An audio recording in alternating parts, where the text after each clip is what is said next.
you doing? How are you? Listen, you have been chomping at the bit about your topic today. I couldn't be more gassed up if I tried. I feel a little because right now, I don't know what it is, but the listeners know what it is because the title. So through space and time, I am jealous. Yes. Well, you won't be because this is all for you. I feel like it was a little bit unfair that you did 2 roll for spells for me, and I've not yet done one for you. So I made you one. Are you serious? It's so stupid. So oh my God. It's 8 pages of notes though. So here's the thing. God, you have so many. I printed it out because I was like, I need this ahead of me because there's some stats. There's some saving throws. And here's the thing. I'm going to be real with you. Okay. This is a mixture of some imagination, but a lot of this is just going to be luck to the percentage because the things are set and it depends on what range you fall into. That's what yours was as well. And I feel like there was a lot of just sort of on the fly, like, let me roll a dice. And I did every single one of these is percentage. Every single one to make it easy. Good. So let me go ahead. I don't need it just yet, of course, but I'm going to go ahead and just pull up the percentage calculator. Just so it's ready because we're going to need it a lot. Yeah. You roll a fat 100 die. I could, and see, here's the thing. In this, sometimes a higher percentage is good. Sometimes it's not. It depended on which one I thought of first and where I put it. So... I'm so excited. This is so fun. Okay, hell yeah. Oh, I'm talking about hair. Great. Fantastic. Here's the thing I want to tell you. I've been actually pretty pumped to talk about this because I think it's cool. But I feel like the thunder has been taken. It's okay. Hey, that's how I felt when you did yours because they're a lot of fun. So, dude, these are really fun.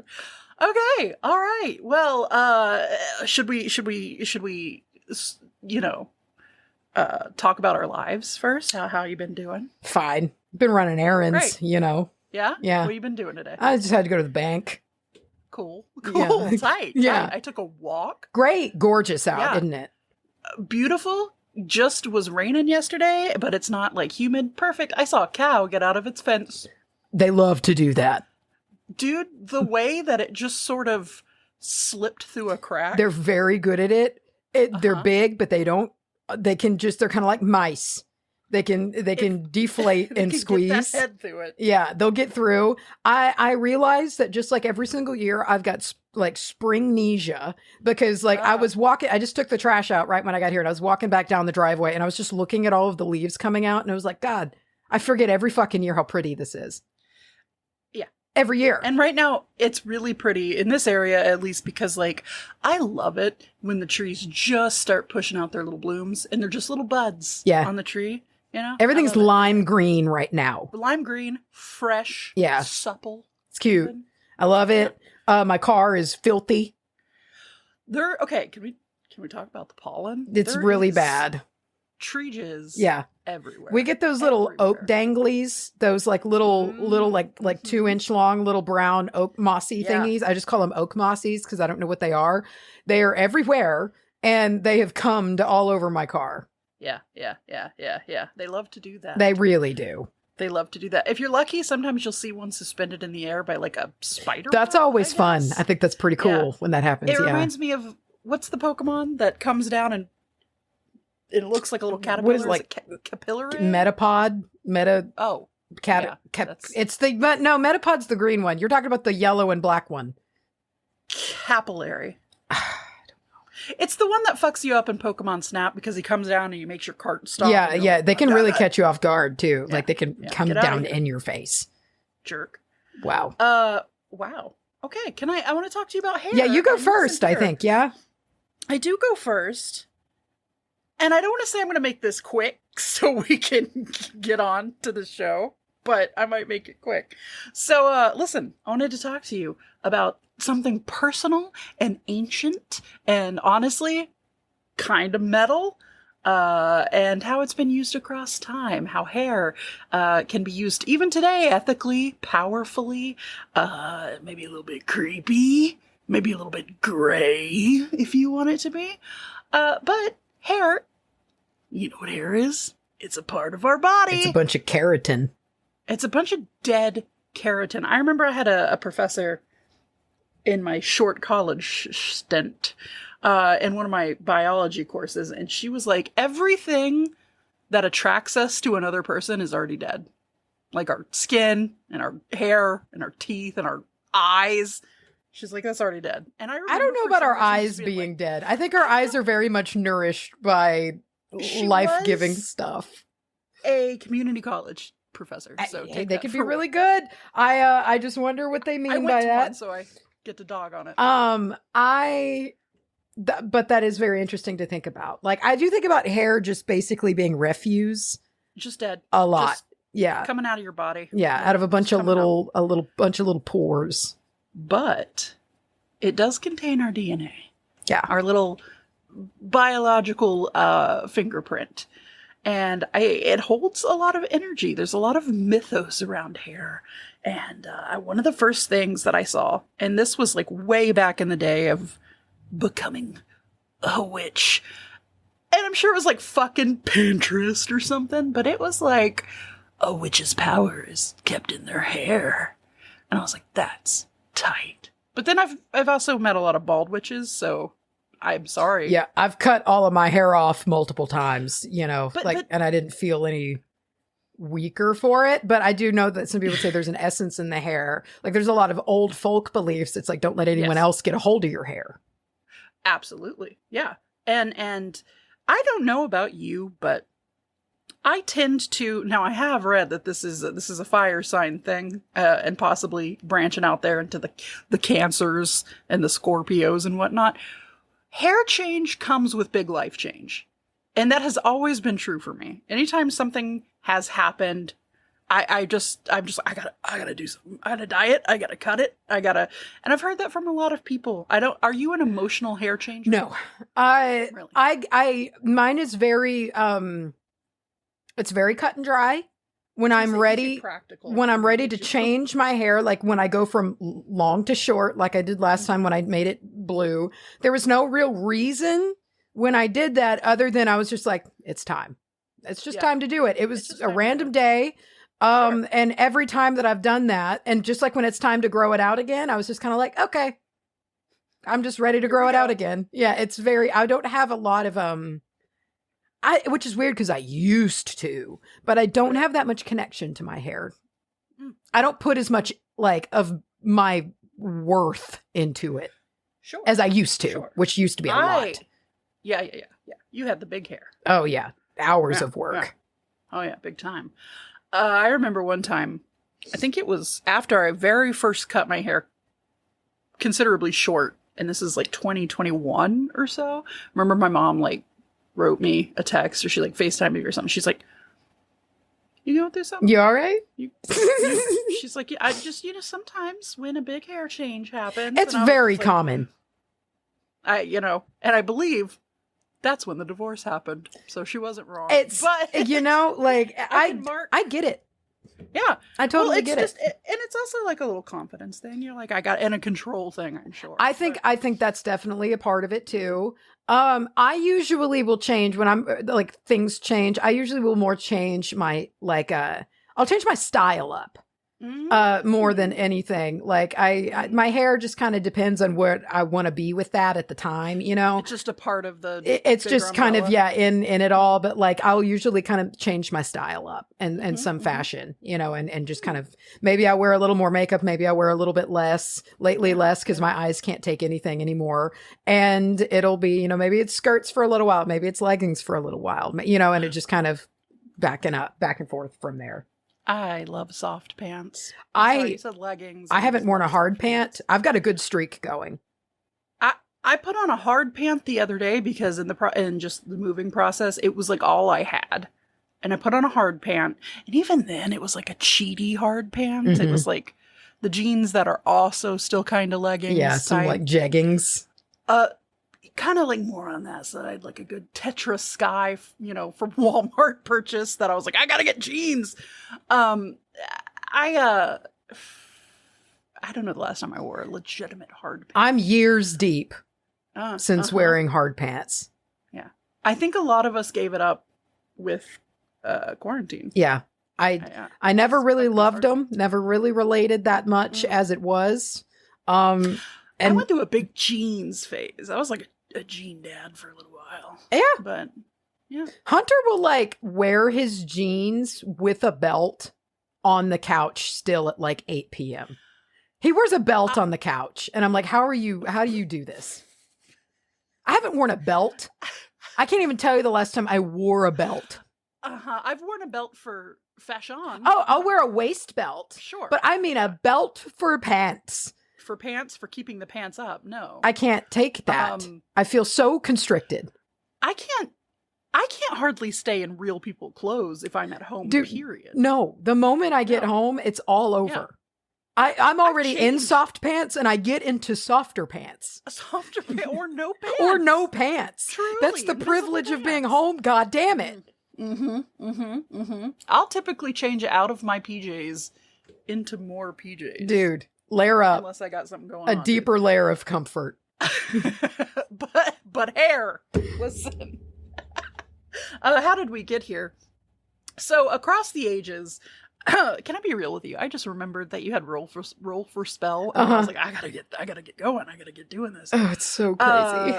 So across cultures and ages and time, hair has been seen to be very symbolic of vitality, of life force, personal power, connection to the soul, and even like your own honor, and it can be ritually potent. Because the durability of hair is crazy. Oh, dude. Hair does not It's rot. on the mummies. It's on the corpses that like dig up. Honey.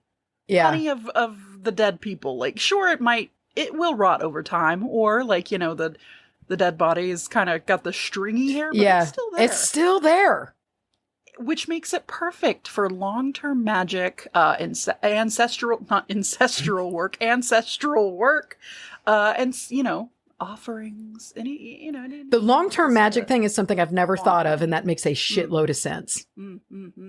Yeah, and I kind of think anything.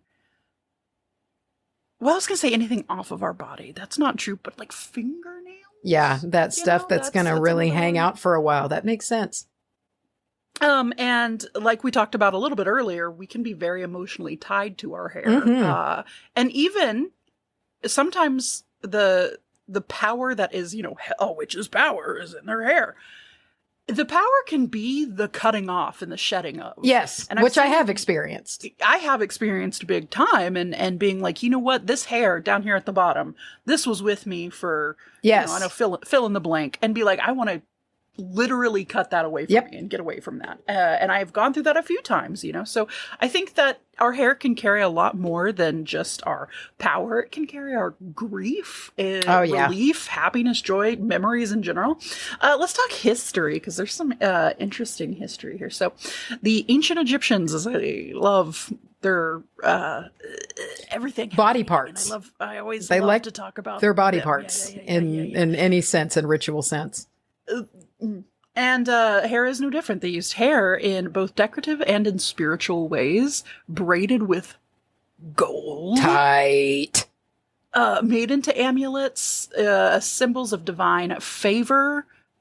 Someone could be blessed by, a lock of hair. We're going to talk about locks of hair. Especially when you get into like Victorian or Regency era. I think Victorian era when people just had the braids that they would frame, or the Victorians loved lots of hair stuff. And you could keep your old braid and they would fashion it into clips and attachments and shit like that. Very interesting. There's this person on TikTok who has a running collection of shower hair, and it sounds really gross when you say it that way. It's not. It does. Okay, listen here. So what they have been doing is when they are in the shower and they get, the wad of hair that you might chuck onto the shower wall. I've forgotten. And my hair's not even that long yet, but it's already so insane how much of it is coming out of my head. Oh yeah. And especially when you just go through certain biological times or even times of the year we shed more than other times. And like, anyway, they take this hair that they get and then like painstakingly they line it up, they wash it, and then they stick it, and it's a little gross, but they stick it, they dry it out on like a towel, and then they stick it on some double-sided tape, and they've been doing this for so long, it's like a full fucking braid at this point. But they're keeping all of their shower hair, which at first sounds like it's just like a wet wad in a baggie. But yeah, when you dry it out, it's like, you can sew that into some tracks. It's and like make some extensions out of that shit. They'll match you perfectly. Absolutely. Yeah. What better to have than your own hair? Yeah. The Romans, they offered hair to the gods during rites of passage, weddings. That sounded weird. Rites of passage, weddings, or funerals, seeing as it like it's a sacrificing of a piece of oneself as tribute. And the Greeks linked hair to fate. Achilles' hair was cut as an offering before war, and a priestess dedicated their hair to deities like Artemis, some beauty deities. Let's go a little. I feel like we've got to talk about Samson. Like the story of Samson in the Bible, to where, you know. Which one is that? It has been a long time. It's Delilah cut his hair and he's no longer a warrior anymore. Yet another story of a lady fucking it up. But like, he was a big strongman, and then his hair got cut and he was no longer a strongman. Couldn't use those muscles anymore. Yeah. They're Which, tied to the hair. Really sweet song by Regina Spektor. If you want to listen to it, Samson. It's kind of it's just sweet. Do it. It's great. The name Samson sounds so... Sometimes sometimes the Bible hits you with names that feel very recent. Yes, it does. Samson seems like I'll run into Samson at a gym. Right? Yeah. Dr. Samson. I don't know. I've got European folklore. Hair was believed to be a witch's tool or a sign of their power, and cutting it was stripping of strength. Witch bottles often contained things like, we already talked, hair, nails, urine. This is when we get into like the gray or even maybe offensive stuff to, pens, nails, reversing curses, or perhaps creating one. In Scotland, if you found a lock of hair braided under your doorstep, someone had cursed your household. Wow. Bro, that's tight. I'm about that. That's pretty intense. How do you put under my doorstep? I get under the mat? I don't know. Under the the stairs? Or just thrown at your doorway, I guess. I don't want to wake up and find that. If I wake up and I find intentionally like it has been braided, this was left on purpose. Yeah. I'm freaked out. Yeah. Dante already leaves me enough scary shit at my doorstep. I don't need that on top of it. You know what? True. I don't know what would be scarier. A braided piece of hair, or like a wad of just scalp. Of viscera. I think the intentional braiding. That shows, and it's like, because me as a paranoid person, I'm like, did they stand here and braid this? And stand in front of your door, like in Paranormal Activity. Yes, exactly. That's exactly what I was thinking. Yeah. I don't like that one bit. I don't like the idea of people just being near me. Don't loom. And they're awake. Don't loom. Don't loom. Add that to the list. Yeah. And you know what? Add that to the list of things while you're alive. Really, actually, it's. I would say it's more pressing, because I mean, really, it's hard for you to be dead and not loom.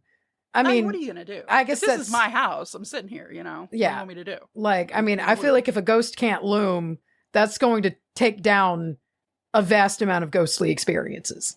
If a ghost can't loom, what's it gonna do? Yeah, for real. Okay, so I take that back, but for real, add it to the living list. Don't loom. And for that matter, don't loom over people, even when they're not sleeping. Don't be like behind me in the grocery store. That's more what I'm meaning. Like, as a short, don't come loom at me. I don't like it. As a short. Let's talk about the Victorians, dude.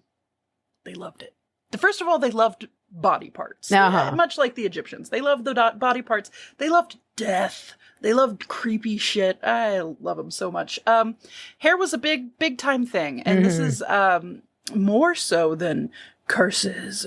We kind of branch into love magic, because as much as they were goth, they also loved a love spell. And hair was woven into lockets, brooches, even wreaths, elaborate wreaths, and rings, which a hair ring sounds interesting. Sounds itchy. I don't know if it's like just a loop of hair that you keep around your fingy, or if it's like you braid it into an existing ring. Seems gross. Seems like what's going to happen when you go to the bathroom? You wash your hands, you do anything, it's just going to get grody. Yeah. You get piss hair. I don't know if anybody cared about that though back then. That's true. They were throwing their piss pots onto the street. They were drinking piss for breakfast. Like, they didn't care. They did these things, not the piss pot things, but the lockets and rings and stuff, to honor the dead, to keep loved ones close, and to offer protection. You know, I think, I think when I think of a lock of hair, I think of the stories. Now, they did this, like, even in the 50s and shit, but, like, a girl would give a lock of her hair to her man before he went to war. Yes. That kind of thing. Some pieces... Also, unfortunately, passed on children. Like taking a lock of hair from like children when they passed. Sure. Yeah. I get that. Yeah. Oh, I totally understand it. Yeah. I thought you meant giving the guy going off to war a dead child's hair. No, just handing them like a dead child. No. Okay. Yeah, a clipping of hair from children. Because also child mortality used to be so high. Dude, so, you know. You didn't even get attached to your kids until they were like 15. I don't know how you could. You don't name them. Literally, anything could happen to them. Anything. Yeah. They sneeze wrong and they blow out They their could get ass crushed by a carriage. They could get the plague? Some kind of plague. Probably. Yeah. Dude. Rickets? Like... That's a thing? Like it's insane. Like this is way off topic, but in the Indifferent Stars Above, talking about the Donner Party, talking of children in prairie caravans, good grief, not a good idea. A lot of them kids be dying on the Oregon Trail, if I remember correctly. So many ways. Yeah, piss off a cow and just get eaten. Yeah. Get lost in the grass. You're gone. So easy to get lost in the grass. How would you like that to be your legacy? You're the thought of it is so scary. Adults got lost in the grass. Sure. Like, it's so That's why scary. You don't wander in the tall grass. Because dude, the tall grass scares me big time. You got to stay out of the tall grass. Dude, you get so turned around, and guess what? It's 100 square miles of tall grass. Do you know which way you're going? No, sorry, you're a dead body then. Yeah. You better know how to read the directions from the sun. You know? Do you ever watch that Stephen King film? I have not seen it or read it. Okay. It is what it is. The book is probably better, I'm sure. In the Victorian times, some pieces of hair were exchanged secretly between lovers, wearing somebody else's essence on your body. Victorian spellbooks have described braiding hair into lovers' knots and carrying them in a little pouch. Guess what? To keep your partner from slipping it into someone else. It's so easy to do. Yep. It's so easy to do. If you don't make that charm, they're just going to blink and be like, slipped into somebody else. God. Yeah. It'll be like in Midsummer where it's just like you get entranced into it or something. It just happens. I've still not seen Midsummer. I've seen quite a few clips of Midsummer, but I've not seen it, start to finish. And I need to. It's not for lack of wanting. I'm just very behind in horror films. That's all right. But I do want to see it because it looks pretty fucking sweet. That feels a little intense. Listen. I've got hair in traditional spell work. First up, binding and control. A strand of hair used in like a doll or tied into a knot was symbolically binding to the person of your intention. This could be used for justice, for love spells, for obsession. If you want to make someone obsessed with you, or perhaps influence them, get a lock of their hair. You can do anything with it. I never want anyone to be obsessed with me. That's something that I've had to learn, I think, because I think when I was like a teenager or something, I was like, I want someone to be obsessed with. You know what I mean? Like I just like a stupid teen thought. You're like, I want someone to love me so much. And then you get older and you're like, that's not what obsession is. Obsession's scary. Obsession's scary. Yeah, it is. Obsession is scary. Protection. Hair has been braided or even sewn into the hems of clothes or baby blankets to protect children from harm. Now, I know I've been talking about it a lot lately, but on the Distractable podcast, they recently did like an Am I the Asshole? They read some Am I the Asshole things. And one of them, and I may be telling the story a little bit out of order, sorry, but like a guy was like, am I the asshole? Because like, I don't know if I want to stay married to my wife because she rejected a family heirloom, and this family had a tradition of when they had a baby, they would cut the hair of the baby and fill a teddy bear with it. Like, they wouldn't cut the kid's hair until it was like 5, and it had a like longish hair, and then they would cut the hair and then stuff it into a teddy bear, and then that kid would grow up, have a kid of their own, and give that teddy bear to their kid. And kind of restart the cycle, make a new one for the new kid. All right. You understand that? And he was all pissy because I guess the wife was pregnant, and he was like, oh, or maybe she had the baby already. I don't know. But he pops out this hair bear and was like, look what I have, family tradition. Isn't this great? And she was like, ew. So, but it can be done, and it has been done. I would more so think of maybe just putting a little packet of hair into it. I think that's sufficient. I don't know if we need to stuff a whole bear. Itchy. Yeah, it's going to work its way out of the fabric. Like, it's just going to poke itself out. I know it. Just do the Build-A-Bear heart version of, you know, a little hair thing, and just stick it there. A little fabric envelope so it's shut, and you put it in there. I'm fine with it. In some traditions, giving your hair to someone was a very big deal because this could bond you. It would join your fates. It was bonding of your physical bodies together, your sexual attraction together. Some magical traditions have. I don't know why I can't talk today. I'm sorry. I think I'm so excited to do. I understand.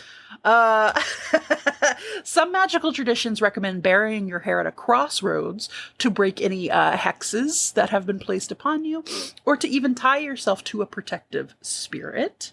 Hair placed in spell jars with rusted nails, pens, vinegars, PP. Sorry I said the PISS word so much. You know who I'm talking to. But stuff like this could drive people away, cause discomfort. I also think that, you know, there's that whole thing about, like, if you want to do a curse, you need a piece of the person. Yeah. You know, their fingernails, their hair, whatever, a chunk of their clothes. And let's see. In some traditions, burning someone's hair while speaking their name was said to bring them harm or sickness. Stinky. Yeah. I don't mind it. Of course, I don't have a sense of smell anymore, but I love it. Never mind. It's not the worst smell in the world. It's a bad good smell, or it's a good bad smell to me. It just kind of stinks. Like, yeah. I burned my hair when it was long. I burned my hair, I don't know, often enough. Just accidentally leaning over and kind of singeing it in a candle real quick or something. It's usually singeing it in candles. It's usually my arm hair. Like, I'll reach over a candle, and then I'll be like, what's that smell? Oh. Yeah. Do you remember one time we were in, your mom's house, the house you grew up in? We were in that hallway bathroom. You and me we were playing around, and there was a candle. Your mom had candles going pretty regularly, and there was a candle in the bathroom.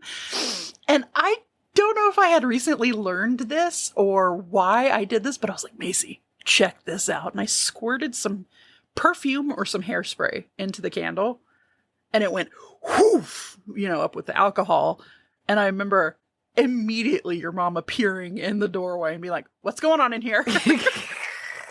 I remember Rightfully so. I remember doing that on accident with shaving cream when I was younger, because I think I was trying to clean the mirror because I was really obsessed with cleaning things with shaving cream, because we'd cleaned our desks with shaving cream, you know? Absolutely. And I got some shaving cream in the candle, and it was just like, woof, very quick. Dude, burning shit's so fun. I don't care. I have some science of hair, of the science of hair in magic, if you will. So, hair made of keratin. chemically stable and doesn't decompose easily, meaning it holds our energy long. Well, I say meaning it holds our energy longer, but it can mean that it holds our energy longer. It also holds all your drugs. That's true. I forgot Holds all about your hair drugs. tests. I only know that because the first grocery store cashier job, mind you. Brookshire's. Yeah. I know it. Hair tested me. Uh-huh. I remember my friend worked at Brookshire's and she was all like, I gotta get a hair test. And I'm A like, hair test, which was so dumb because they cut it like an inch from my scalp. do they know how? No. Mhm. So I could have been going, I mean, and I wasn't because I was like 17, but like I could have been going wild, man. And like they wouldn't, and they cut like a dime sized circle out too. I remember being like, are you fucking me right now? Like, what? And I feel like a PP test could have probably got the job. Yeah, way cheaper too. Like, what a fuck, you want to die on this hill? Okay. Well, it is Brookshire's, and Yeah, no, I feel don't like they believe have me, it some tracks. Yeah. pretty staunch beliefs. It really with tracks. that. Let's see. Yeah, our hair carries our DNA, so if you like to use things that are linked to you and your essence, it's also just very visceral. It's very a real world layer to your spell that sometimes we can work in this world of like intention and like, oh, this is tied to this is tied to that, and that's great. I love it. But sometimes you want to use your body parts. Sometimes you want to spit into a jar. I love doing it. I love it. I love it so much. And sometimes, not all the time, and I'm not saying it's any more or less valid than anything else. I just sometimes for me, it feels a little bit more like, now you know. Now you know what I'm trying to do. You know what's up. Yeah. You know? Also, I feel like it's like giving a bloodhound something to sniff, and like, you know, it's giving it a dialer, something to really doggy. bloodhound doggy. Yeah.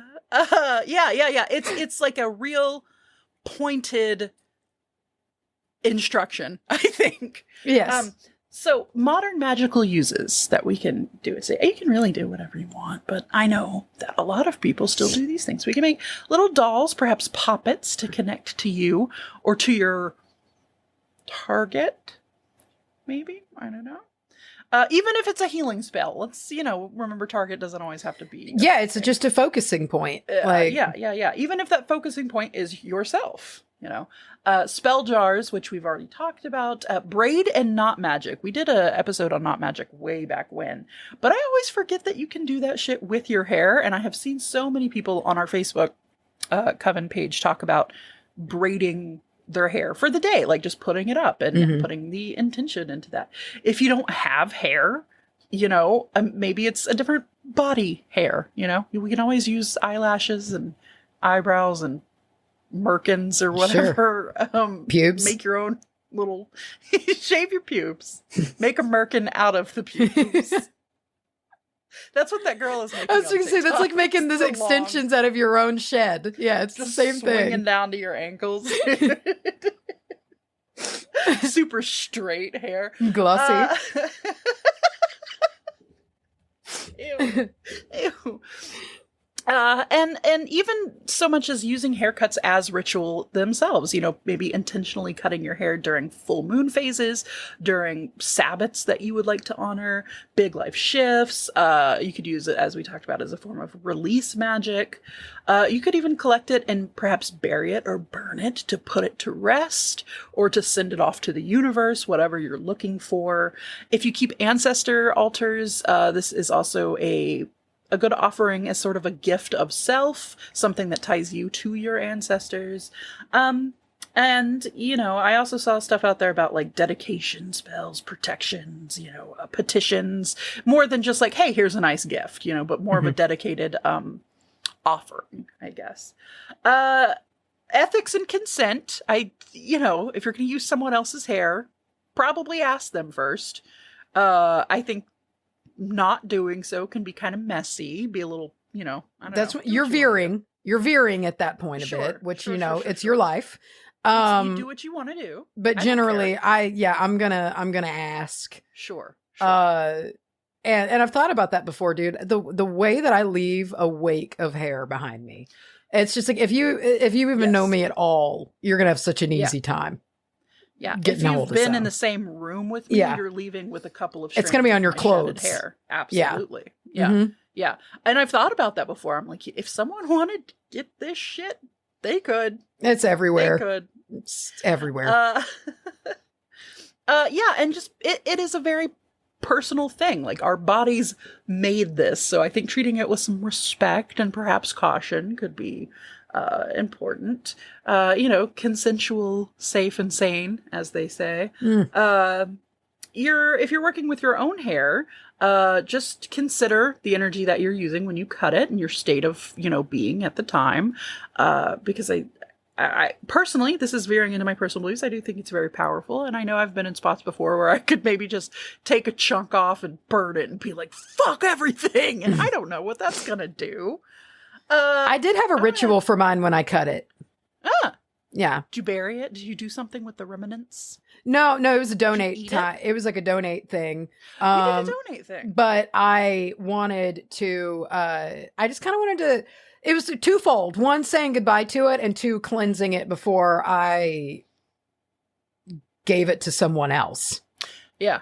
What are the rules there? I used to hear that it had to be 12 inches or longer. Sometimes they're like maybe not chemically treated. I don't know. It's got to be different for different places. I don't exactly remember. But I think it was 12 inches or longer. Mine was longer than that. I think it was like 14 or 15, and mine was virgin hair. And so because of that, I didn't really look into it that much because I knew it was going to be accepted. Sure. But what do you think your hair is? I don't know. Because that shit it's still out there. It's not rotted. Yeah. It's still here on this earth. I am not sure. Huh. What if someone has a full ass Macy wig?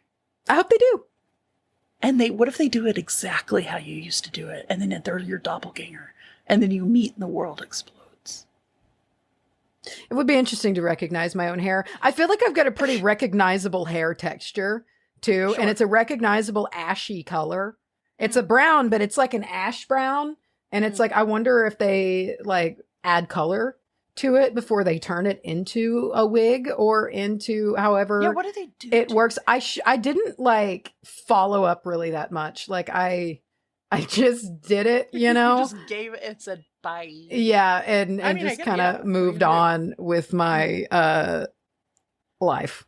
Well, that's probably good, especially if that was sort of a goodbye kind of thing. I've got a little bit of weird, maybe weird and or creepy magical hair lore for you. In some cultures, burning hair is said to attract spirits, especially ancestors, which I think is dope. Yeah, it's pretty cool. In many traditions, if someone gets a hold of your hair, they can curse you, i.e. don't leave your hair in public places, be careful of using other people's hair brushes, or, if you believe this, maybe instead of chucking it in a trash can, you do it a little flush, which reminds me of a very specific story that we have of a friend doing that, which is all I could think about during this. Some traditions, though, do say do not flush your hair down the drain, as it can trap the energy in your home or even invite baneful spirits. See, I'm just worried about it clogging funny the to me. plumbing. Yeah, that would have to be a lot of hair, I feel like. Like, if I empty my brush out, Yeah. that's like a whole animal. It's like a cat. Yeah, I can't flush that. Septic guy's like, Can we not? Like, I just feel like if I told Hunter that I was flushing wads of hair, he'd be like, "Oh my god!" Like, just.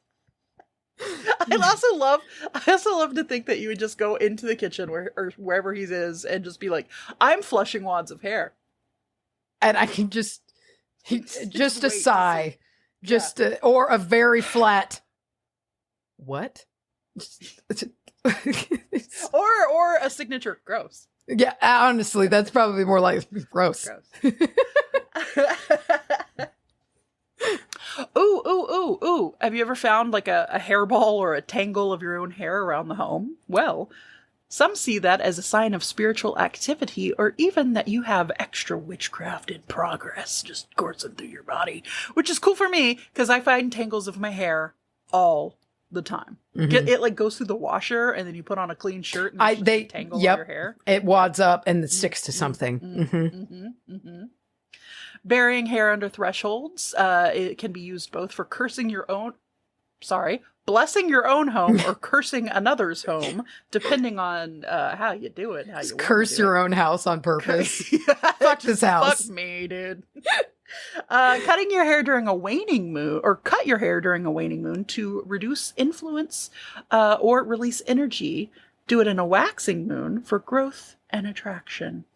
So that's what I have for hair. It is, I think, intimate and powerful and a very ancient, we've had hair longer than we've had magical tools, So yeah, it's just kind of been there. It's a really old thing. Remember when you're using it, you're using some very real, parts of bodies. Mm-hmm. So please be respectful and, aware and consent and yada, yada, yada. So also, if you just wanted to cut a big wad of hair and braid it and put it in a frame like a Victorian, that's put it on the wall, I think of tight. Yes, I have it on the black velvet background, yes, and one of those with a pretty, ribbon, ornate oval picture super frames. pretty frames. Yeah. I get it. It's pretty fucking sweet. All right, that's it. Let's move on. Are you ready? Yeah, I am. Okay. Let me make your face bigger. I'm kind of nervous because I just hope. I'm nervous too. I don't know what to do. I wrote this I'm worried about continuity. That I didn't get super excited, but we'll see. Okay. We'll figure it out as we go. Charlie, you are the witch of the local abandoned mall. My favorite. I know. I thought about you for this. Hell yeah. So everybody knows about you. Everybody's aware of you. And not in the shitty, oh, gross, that lady lives in a mall, let's call her a witch. No, they know you're a witch. And generally they steer pretty clear of this old abandoned mall. So you've got it to yourself. This is where you live. This is your abode. Mm-hmm. It's your castle. Mm-hmm. It's yours. And really, it was poorly liquidated. So there's a lot of shit left. My kitchen is the old Auntie Anne's. There's some choice stuff here. And this is great, but it also means you might have gotten a little bit rusty because nobody bothers you. Okay. Here. However, today you might have company. There's a witch nearby that lives in an old abandoned Piggly Wiggly that really wants your turf. Obviously, because it's an abandoned mall. It's better than an abandoned Piggly Wiggly. It's really great. And you have learned this news from your familiar, which is our first roll here of the day. So let me see. Oh, good. It's what I wanted. Good. I love when this happens. So your familiar is Rustin turned into a pigeon. You did it on accident years ago, and you're not really skilled enough to fix it. And believe me, he still makes it your problem. If you don't know, Rustin is Macy's brother, and he would be my problem for years. Granted, I did turn him into a pigeon. You turned him into a pigeon, and so it's you and him. Is he speaking? Oh, he's a fully sentient speaking pigeon.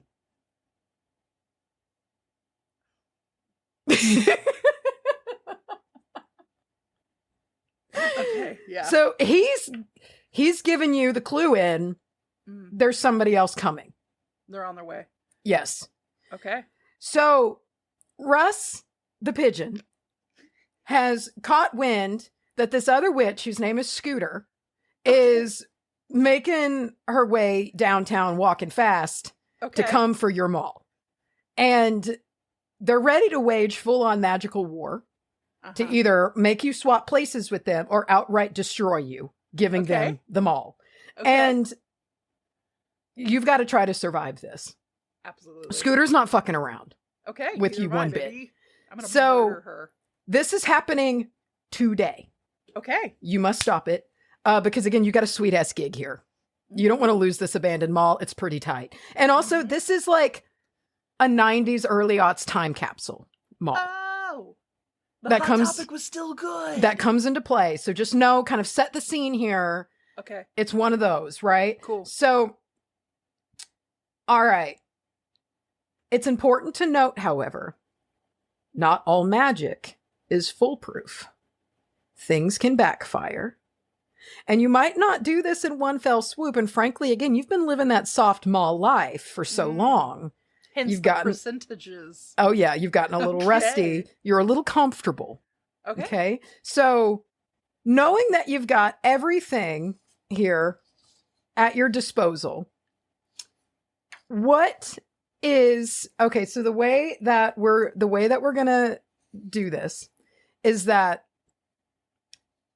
what would be your first kind of defensive move here? So this is you can kind of this is your imagination here. Okay. Now what happens isn't necessarily clear yet, but like this is your mall. And one thing that I want to say here is that in this world, magic spells require 3 objects from the mall. Okay. So what are your 3 objects? Okay.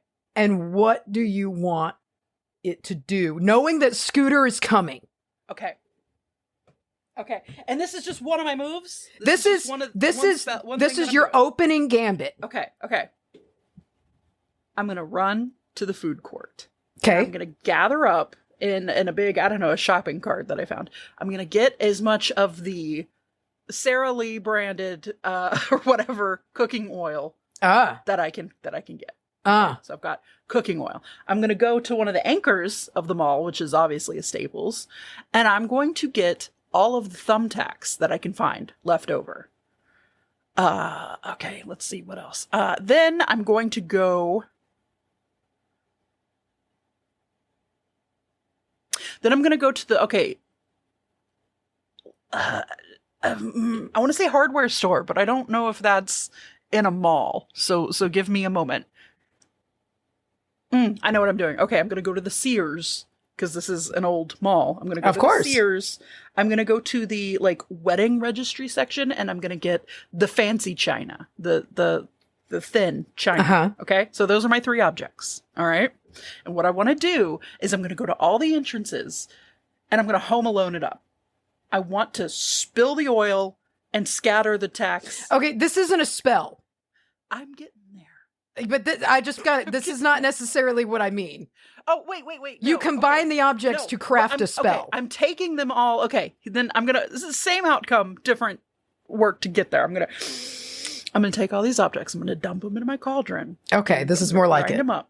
Grind them up real good. And you know what? Fuck it. While we're at it, I'm heating it. I'm heating it on the burner that's inside of the old Chick-fil-A or something. And I'm burn. It's hot. So we've got hot, spiky, glass-filled oil now at this point. And it's hot, bubbling hot. And what I wanted to do is this is all representative, okay, of protection and maybe a little bit of elusive power with the oil, because I am going to take it and spill it outside the doors to create a barrier around the mall. And this is my big wall of spiky, stop it. You can't come in here. You're going to try to cross this border and you're going to slip. Okay. And it's hot. It fails. So I rolled like 3 minutes ago. Great. So, but let's see what happens from it. Okay. So again, this is very unpredictable magic. So maybe something will happen. Okay. You know, let's take anything. Let's find out here. Okay. All right. Okay. Well, not your intention. Okay. All of the shoes in the mall, whether paired or loose, now have wings and they can fly. They're all flying around. They've got these leather bat wings and all the shoes are just kind of bumping around the mall. So here's the thing. No, they're shoes. They don't have ears or brains. So they're not really commanded right now. They're just kind of a layer of additional chaos that you didn't really want or need. But they are animated now. And so I will say maybe your gears are kind of turning, seeing this army of winged shoes now flapping around the mall. But there's an unintended consequence. Your spell, through a wave of magic, reactivates the sound system in the mall again, and it is now on loop playing Butterfly by Crazy Town. That does nothing but psych me the fuck up. That does nothing but make me go. It's just gonna loop and loop and loop. Yeah. And so it's the Does this setup. have any psychological damage to this witch that's walking up they hear Crazy Town bumping and they see a bunch of flying shoes? It is a beckoning song, which I think is confident.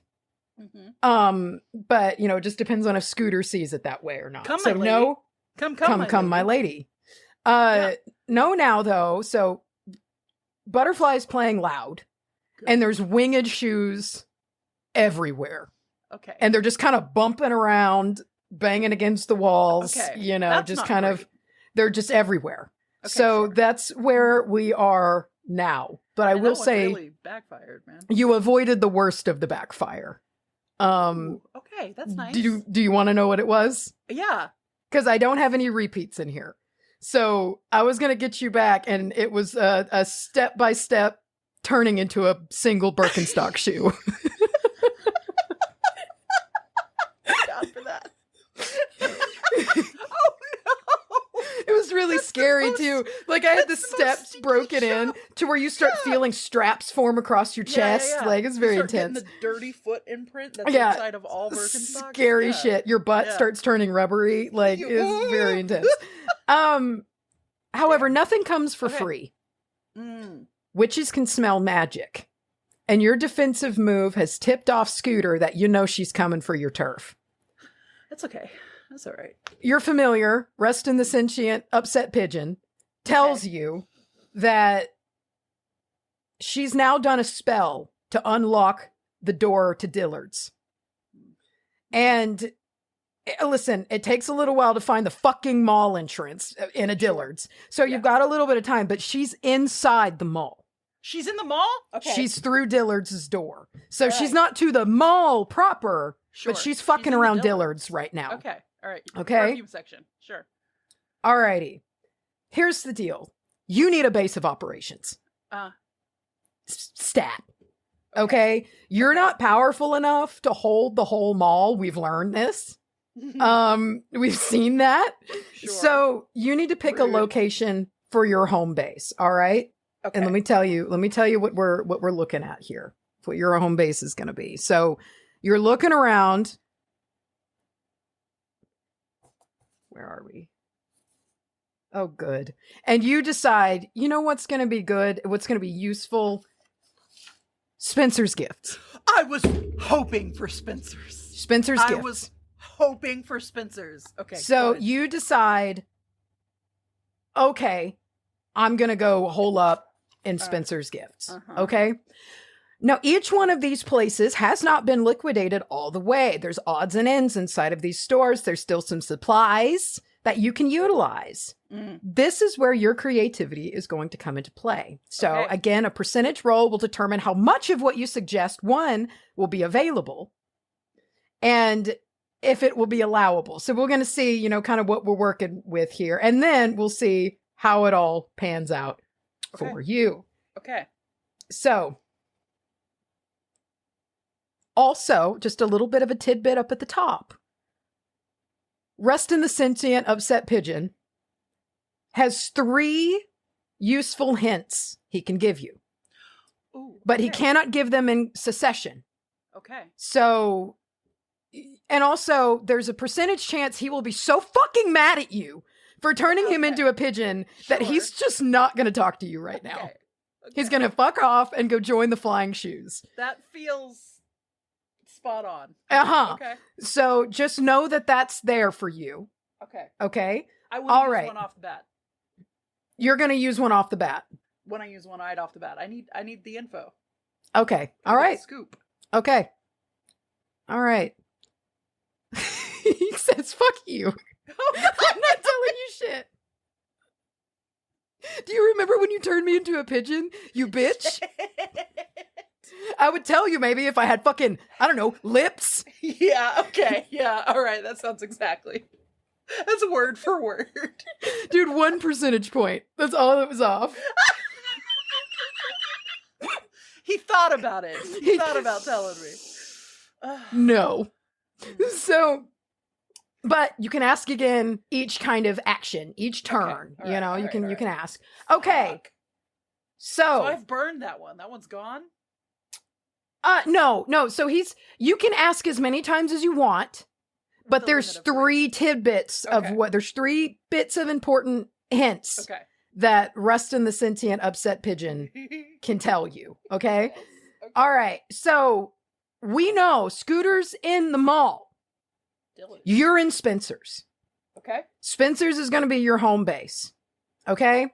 Now, you're wanting to ward this Spencer's. Mm-hmm. What are your 3 items?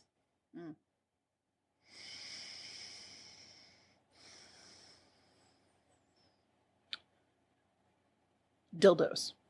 Of course. Fuck you energy. Yeah. I want to get some of the leftover trip pants that are there. Because of all the chains and everything that hang off. It's confusing energy. You know? I want it to be fuck you energy. I want it to be a little bit like of a mirage. Like, you can't see here. All these chains and confusing buttons on these trip pants. You can't see over here. You don't know what's going on. Sure.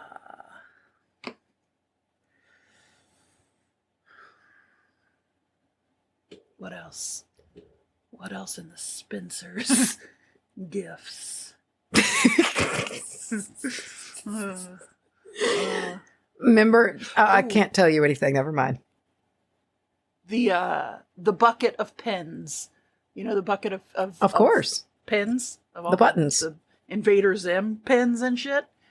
I want that for, again, just some more offensive, physical pokey stay away, right? So we've got the fuck you energy, and I feel like that's going to be a catalyst and an amplifier to the other 2. We've got the please don't look over here. Ignore that I'm inside the Spencer's. You can't find me. But if you do, I want to, I'm like, it's like in, in Twilight when she looks at you and she goes, pain. That's what right. I want. Yeah, Victoria. Yeah. So your spell succeeds. Ooh. You ward your Spencer's gifts. And there's a nice side effect here. This was your intention, but it works. So Scooter suddenly also just gets a bit more chill. You know, a little bit groovier. Okay. Kind of rocking that Spencer's vibe. And Spencer's life. Scooter still wants them all. Best believe. But she's a little less motivated, now more likely to kind of peruse some of the abandoned shops. Okay. So this slowed Scooter down a little bit there. I could, okay, this gives me ideas. Okay. So good for you. Hell yeah, dude. Good job. Hell yeah. Now, okay. So now, hold on, let me get my shit together here. Okay. And I can ask for another. You can. Rustin hint at the beginning. Yes. Next. Okay. Yes, you can. And so really, since Scooter is not really close enough to you yet, I would say that you could go ahead and make another move. So if you want to ask Rustin the upset pigeon a question, you can. Yeah. Okay. I like that in this. I'm like, hey, tell me something. And he's like, fuck you. And then I do a quick spell and I'm like, come on, tell me something. Okay. And he's like, all right. And he is. He's, I guess, decided that you're going to be a little bit fucking persistent about this, I guess. You're not going to fucking drop it. The threat is real. Yes, and that's another thing, too, because be he a pigeon, sure, he likes this mall. And so it affects him now, so he's a little bit more invested. You know how old malls had, like, pet stores in them? Remember that? Mm-hmm. There's, like, some nice bird shit in there for him to be happy about. Sure. I mean, he's going to have to decide if he wants to let you know he's happy about it, but that's fine. It just depends. But I know a part of him wants to protect this mall. So he takes a drag off of a tiny pigeon cigarette. Great. And he looks at you kind of condescendingly, a little sidelong, and says, all right, Scooter, the one in the mall.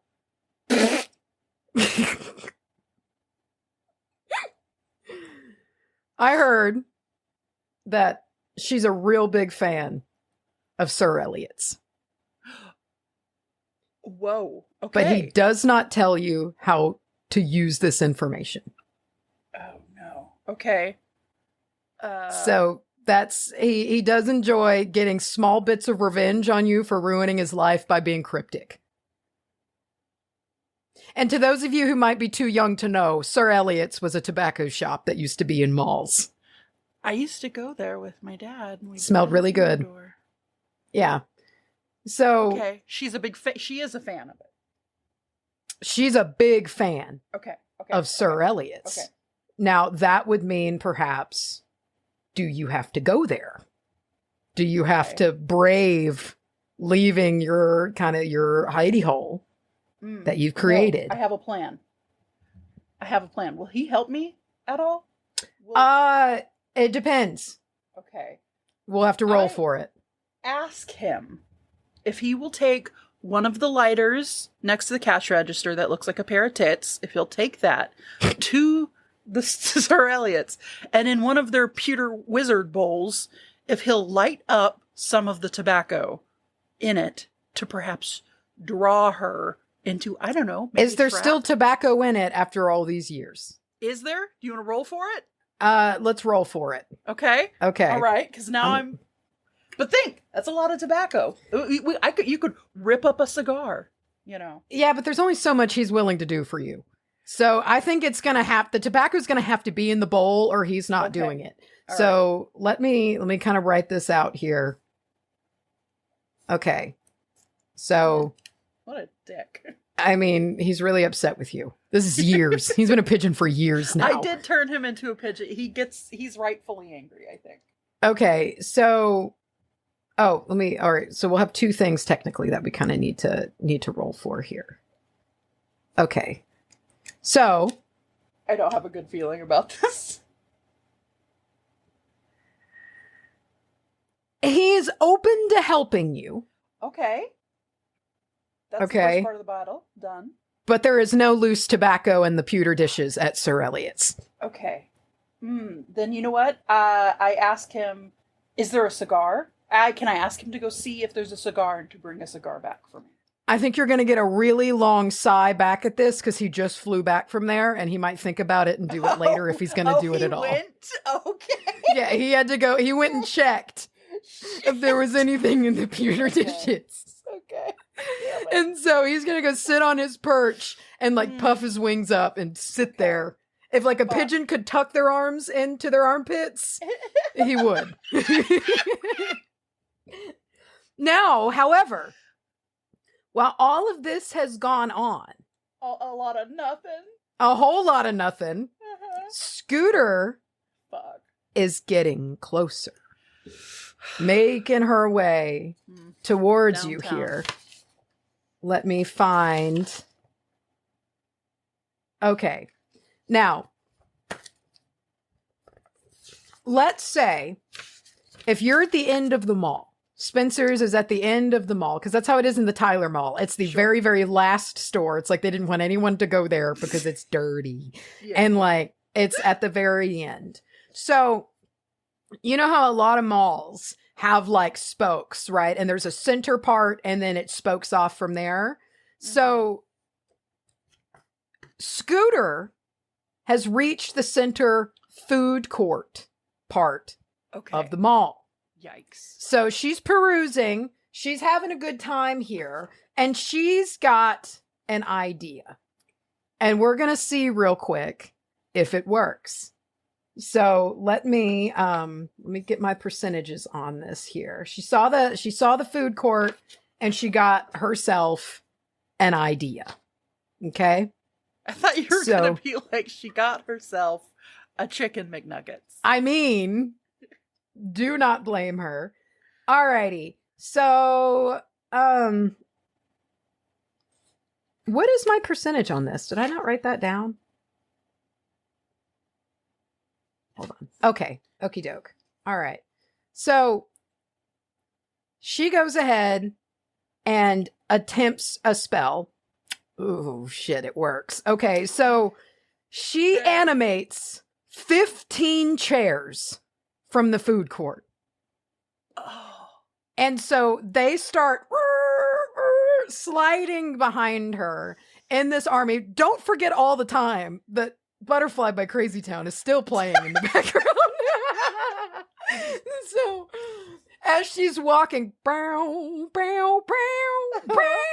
there's chairs are dragging.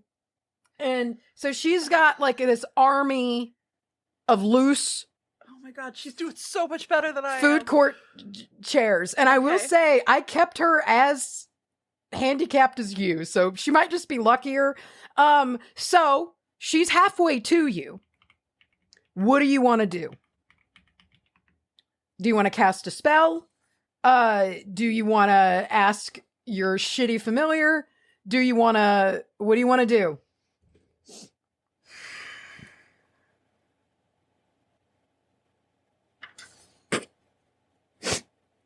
Okay. All right. She's chosen the correct spoke of them all to start walking down. Yes, because she sensed the wave of magic, so she kind of knows where you're coming from. Okay. Huh. You know what? Yeah, fuck it. Let's ask our shitty familiar for an All right, moment. ask the shitty familiar. All right, let's see what Rustin, the really bitter bird, says about this. Okay. Come here. Okay. He says, Jesus fucking Christ. Okay. Uh-huh. The spirit of the mall itself really, really has been wanting one of those mall kiosk necklaces more than anything else in the world. And there's a really perfect hook for it in the manager's closet that would make her feel pretty grateful. Where is the manager's closet? You're going to have to make a break for it. Shit. Okay. And he is not doing this for you. Okay. Can I animate one of the mannequins? How many mannequins are in the store? I don't know. 3. Can I animate the mannequin? Animannequin. Mannequin. Okay. That's pretty complicated magic. Okay. We'll give it a shot. Can I take one of the beer bongs that's laying on the floor that hasn't been taken out? And can I use that as a siphon to steal some of her animation magic to pour into these mannequins? Is there any beer in it? No, because it's You in gotta- the store. So how are you gonna... Wait, I'm sorry. Re-say what you said again. I think I misunderstood you. Okay, a beer bong. It's like a funnel with Got a it. tube. on Sure, it. yeah, Okay. the funnel. I want to take it and I want to point the funnel end towards where she's coming from, and I want this to suck up some of her magic power to combine with my magic power to animate, because it's big time magic. What are your 3 items? Oh, fuck. Okay. what Nothing comes sucks? for free. Ooh, a sucky toy. You know, Okay. like, Yeah. toy from the Oh adult section? yeah. Okay, one of those. Good sounds. A sucker, one of the pee Okay. suckers, and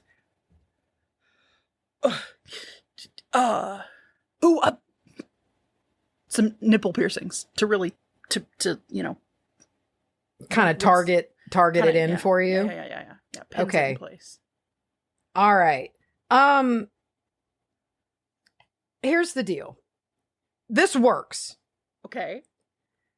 It doesn't necessarily work as you expected, Okay. but you do steal. So really quick, you don't get any of her power, but you get 8 of the 15 chairs go and start dragging their way towards you very, very quickly. So in a matter of a few seconds, you have 8 chair soldiers that are now in your On my Spencer's side. gifts. Okay. Yes. Yeah. So that's what just happened there for you. So, okay. All right. So that was your move.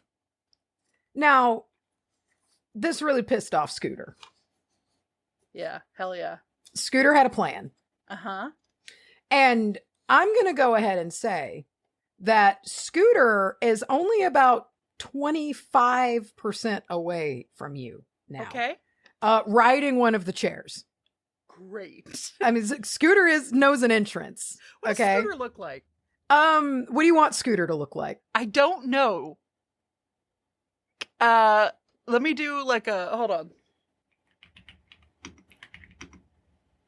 gonna do like a random hair color generator real quick.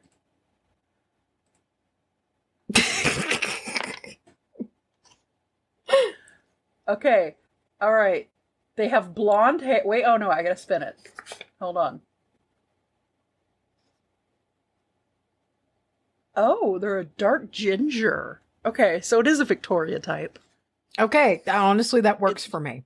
She looks like Victoria. Okay. All right. So from the Twilight. Scooter, it's now Scooter's turn. Oofda. Okay. So Scooter is coming for you, only about 25% of the way away from you. Okay. So, ooh, and Scooter succeeds. Okay. So, shit. You find yourself without control doing the Running Man. Oh, ooh. It's exhausting. Okay. And it kind of hinders your movement. And it makes it harder to grab things because you're constantly doing the arms up and down. You're tucking your knees up. So your coordinated movement has just gotten a good bit trickier. And if you want to leave this place, you're going to have to do it via doing the Running Man. That could be helpful because I'm going to tell you what I want to do. I want to go find a necklace. Okay. For the heart of the mall. Okay. And I understand I'll be doing the Running Man. Well, you do have a saving throw. Oh. So okay. I wrote one in in case. Unless you don't want to use it. Could I have my army of chairs sort of like back to back sort of what's that game where you all musical chairs. Okay, musical chair style. Could they all create a circle around me as a protective as I'm doing the Running Man through the mall to find a necklace? I don't see why not. She can do magic from afar, but it looks cool.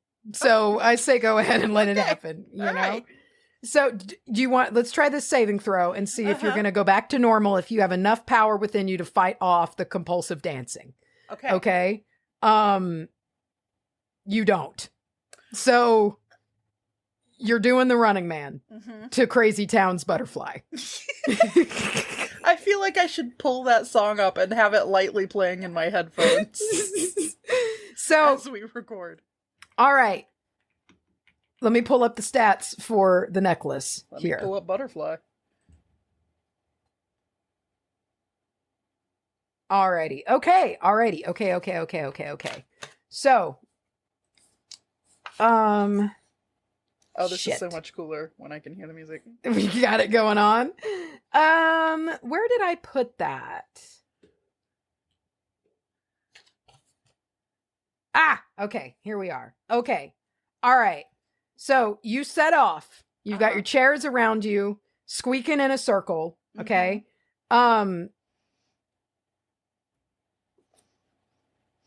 Let's see what our success is here. Time has passed and I'm asking, could this be real? You already know she got sex appeal. I can feel. All right. You grab the necklace. Oh, okay. You are able to run and grab the necklace. Yes. However, that's a turn. So. Okay, I'll take it. Scooter can see you. Okay, sure. Because now she sees you. I'm not subtle. No, you're not. You've got all your chairs, her chairs, actually, and you're doing the Running Man. It's really, you've got a whole big thing going on right now. So, all right, let me find Scooter's spells. Hold on. Real quick, did you know that in this music video, at one point, some star tattoos on his body fly off of his body and into the air? I don't know if I have ever seen... You gotta watch it. The music video. You gotta watch it. Oh, fuck. Are my pages out of order? Okay, here we If are. I All die right. to Crazy Town, fucking 9, It could I'm happen. scared. So, okay. All right. So Scooter goes for round 2 here. Hot damn, Scooter's a lucky bitch. Okay.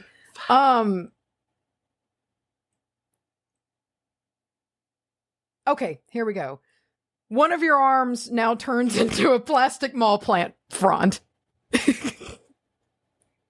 She's so powerful. She's really pretty good. So powerful. She's been working her way up in different turfs. Oh, no. So while you've been here all comfortable, she's really been trying to move her way up in the world. Arm. You've got a plant frond. Okay. Now that's flapping as you're doing the running man. It does. It does flap. I can articulate it. Okay. Yeah, you can articulate it. But it is not ideal. It's still a palm frond. It's a big palm frond now, plastic. Okay. But that's Scooter's turn. Okay. Now, you've got a choice. Do you want to try to do a defensive stand here and see if maybe you can push Scooter back a little bit with a spell, which if you say, yes, I already have the spell predetermined, or do you want to make a break for it? No, fuck it. I'm running. I'm getting the necklace to the heart of the... I'm doing this. Okay, just know that if the run fails, she immediately gets another spell, because this is your turn. Let's do it. I'm running. Okay. All right. Here we go. Uh-huh. Oh, shit. Let me find my page again. Hold on. I've got too many pages. Okay. Okay. So you've got the necklace. Okay. Are you proud of me for being brave, everybody? I'm pretty proud of you for being brave. I need to definitely get these pages back in order, though, because I am so fucking confused. Okay.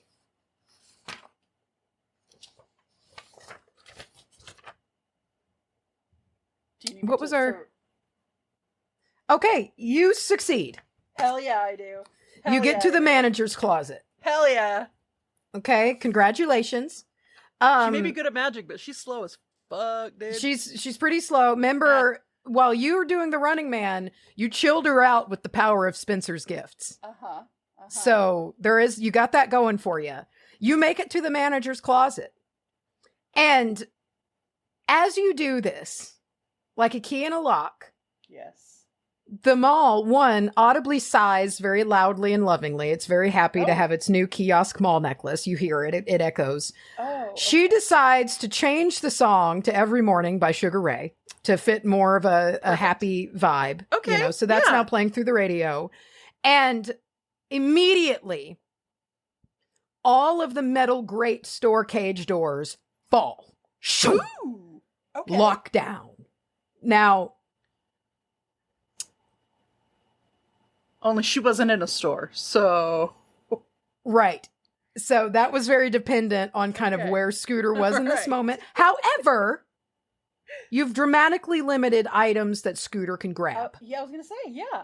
Okay. So there is that. Okay. So you got that going for you here. Will they open for me, or are they just perma? I'm going to say the mall is so chuffed with you. We'll do a roll, but it'll be a pretty good chance. Okay. So you've made them all happy. Okay. So good for you. And I'm going to say, so you ran to this managerial closet pretty quickly, as quick as you could do in the Running Man to Crazy Town with a plastic frond arm. I had all my bodyguard chairs. So. You did. So I'm going to say that Scooter is going to burn a turn in movement. Okay. Just kind of, actually, let's make it a little bit more interesting. So, because I forget, she can still kind of set up things for herself. So while she cannot get into stores anymore, which is limited, Scooter can she can go to kiosks. There still are kiosks. Hair care kiosks, baby bliss straightener kiosks. Exactly. Uh-huh. So I'm going to say, here were Scooter's spells.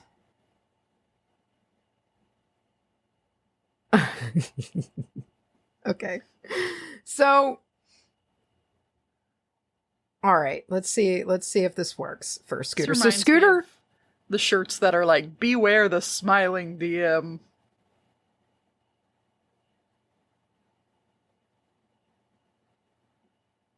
What? You didn't finish. Oh, can you hear me? I just heard you say, beware the smiling nothing. Nothing at all. This is the smiling DM. Oh. But your face was just like... What? Okay. So Scooter runs on up to a kiosk, and this specific kiosk is all different, like, you know, like the body care kiosks that you got sometimes, you know. Yes, so she runs up to a body care kiosk, and she decides to play you at your own game.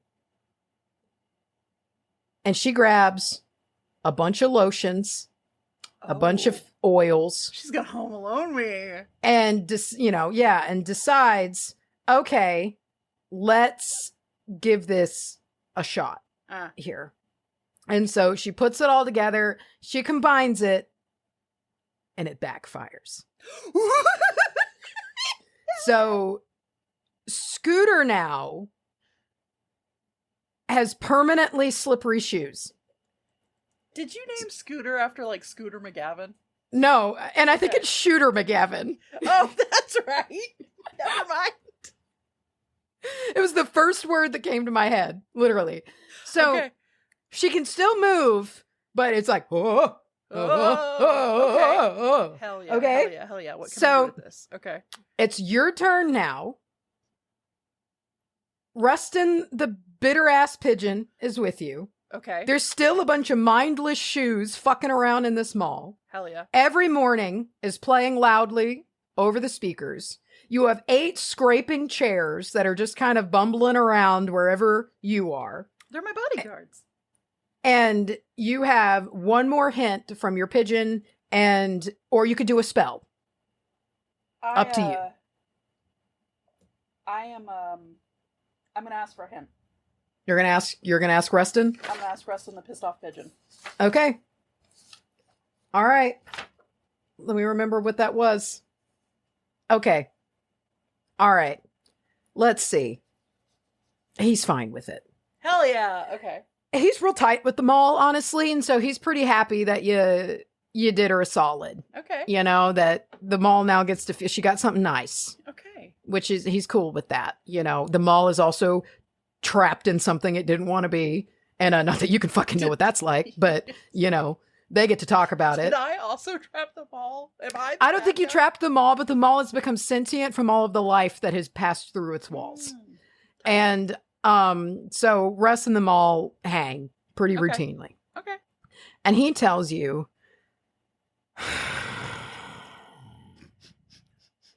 the sigh is so legitimate. You know that old fucking abandoned fountain? You know? Mm-hmm. I don't know. I think it'd be nice to get it going again. Shit. Okay. So that's your turn. Actually, that's a quick thing. So I'm going to give you 2 options here because I want to give this a little bit. I want to give this a bit more zhuzh here. So that's a quick question. I don't think that should take a whole turn. It's not the same thing as gathering items and making a spell or anything like that. So you have some options.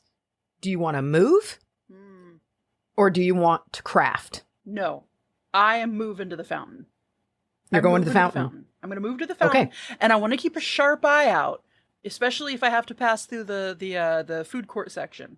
I want to bring an offering. We don't know where Scooter is right now. Oh. You don't know where Scooter is. So that is something you need to know when you make a break for this fountain. If Scooter claps eyes on you. You know what?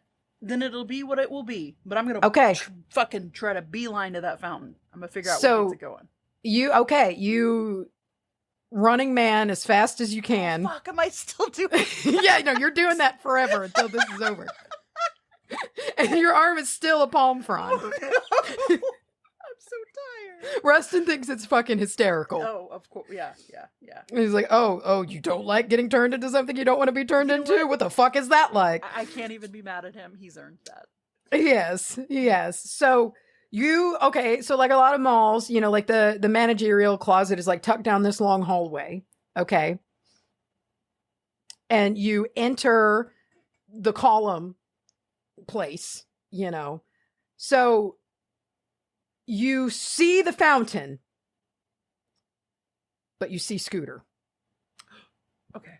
Okay. All right. Like, showdown. Not necessarily in grabbing distance, but Scooter can see you, and you can see Scooter, and you can see the fountain. Mm-hmm. And so that's just kind of our proximity. Who's here. closer, the fountain or Scooter? Let me roll. Okay. Let me find out. Let me see kind of where we are here. Let me think about this real quick. Okay. All right. So the fountain's closer than Scooter. Cool. However, okay. The movement is your turn. So you reach the fountain, but it's Scooter's turn. Okay. It's Scooter's turn now. I have to lay in the bed that I've made. You do. I warned you on this. So, all right. So here we go. Scooter's turn again. So Scooter is right by another kiosk because she's at kind of this like one of those malls. So we're all in the center, are these kiosks. Oh, yeah. And this was a 90s mall. So it's a magazine kiosk. So she grabs 3 different magazines. Doesn't really matter what they are, but she succeeds in making these 3 magazines become animated, rolled up papers to beat the fuck out of you with. Like in a cartoon? So, yeah, like a dog. So they fly towards you, and it's not going to kill you, but they are repeatedly smacking you in the face over and over and over and over. And I'm going to say 1 out of every 15 smacks gives you a little paper cut. Oh, that's what I was scared of. Can I do a defensive measure here? Let's do a saving throw. Okay. Let's do a little saving throw. See what happens. You don't. Piss. Okay. Yeah. So just you're getting cheeks. Shit. You're getting smacked as you're trying to focus. Okay. But we're gonna see if you recall the rules of this game, because you're going to need to craft a spell here for this fountain to get this fountain to work. How are you going to do that? I look around. What is in proximity? So think about all the malls that you've been in, right? You've got this big fountain area. Sure. And there's usually some chairs around. There's some plants. It's mall shit. What stores are in the vicinity? Or is this just a empty fountain sitting? Well, you got to remember you can't run that far.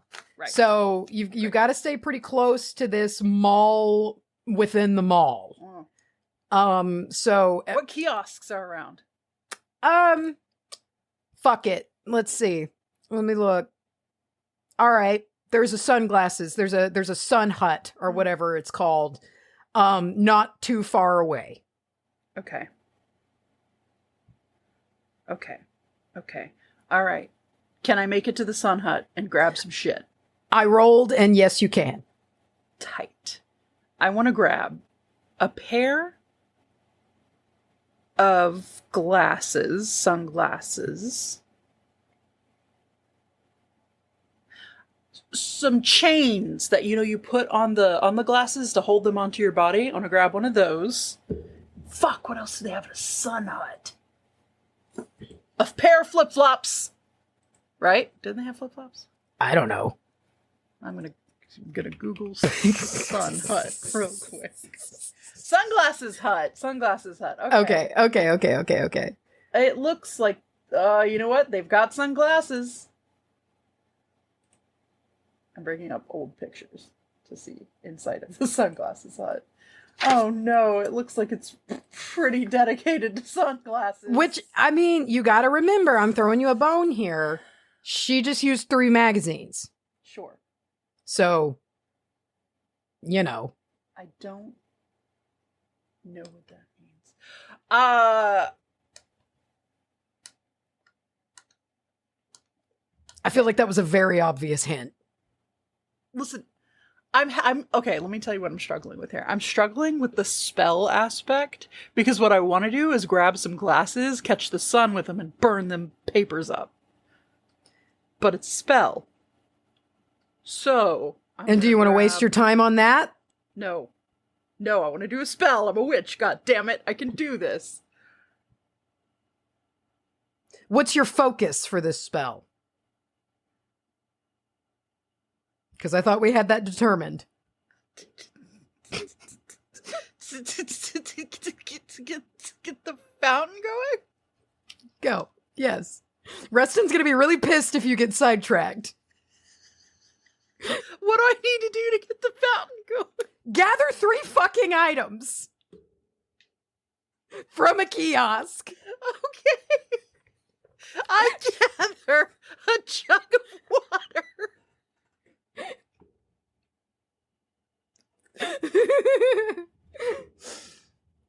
Oh my god. Okay. Listen. Okay. Mm-hmm.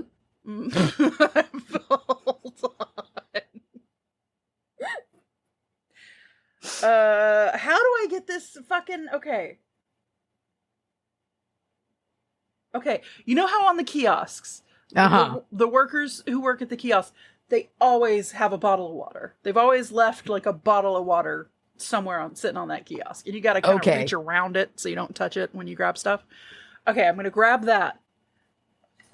And that is obviously representative of water to get this fountain going. Okay. I imagine there's like a generator, a pump or something that has to, so I need something that has power. It's a battery. Is there like a convenience kiosk, like with bubble gum and... You have 1 kiosk to work with. She's coming for you. So you've got to work quickly here. Okay, also, your grabbing is slowed down because you're doing the running man. Okay. So you've got to... I have 1 arm. Okay, I know what I'm doing. Yes. I get the bottle of water. I get the bottle of water to represent water. I get some glasses, not sunglasses, but just like, you can get the sunglasses that don't have tint to them, but they still help. Of course. I grab one of those, and I have a plan. That's the power, okay? That's going to catch the sun, and it's going to have that forever battery that is the sun. And a candy bar as an offering. And I just chuck it all at the fountain. And I hope it knows what to do with it. So, here's the deal. It doesn't fix the fountain. Okay. Okay. However. Okay. Unexpected side effect. Again, you've gotten a little sloppy. Because the spell is still technically successful. So magic does work in your favor. Okay. Now, the mall's air conditioner kicks on with more aggression than should be possible. Okay. And with her slippery feet, it blows her back into Dillard's. Oh, wow. That's a long way. Okay. So, I got some breathing room. Right. And here's where you can decide to be on the offensive what you're gonna do here. Mm-hmm. Because you've guys like that's a big pushback Okay. here. So basically Scooter is now back where she started. Okay. Okay. But it's also Scooter's turn. Oh, fuck. Okay. Go for it. Yeah. Shit. Yeah. So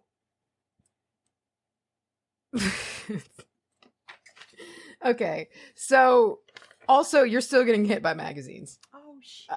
I just don't want you to forget that. While every morning is just playing blissfully in the background, you're just getting slapped by magazines so hard. Rustin also thinks that's absolutely hysterical. He's not helping me much. Well, you don't know that. Okay. Because some of this was depending on your execution. So also, he doesn't want to. Yeah. He's got his tiny little pigeon cigarettes that he could smoke while judging you. Pigeon leather jacket. Yeah, he can perch up somewhere high and just shit talk you from eaves and corners. Literally and shit. Yeah. On you. He's done it before. Yeah. A lot. Could that be one of my 3 items? Rustin the bitter pigeon's bird shit? Yeah. Sure, why not? Tight. Yeah.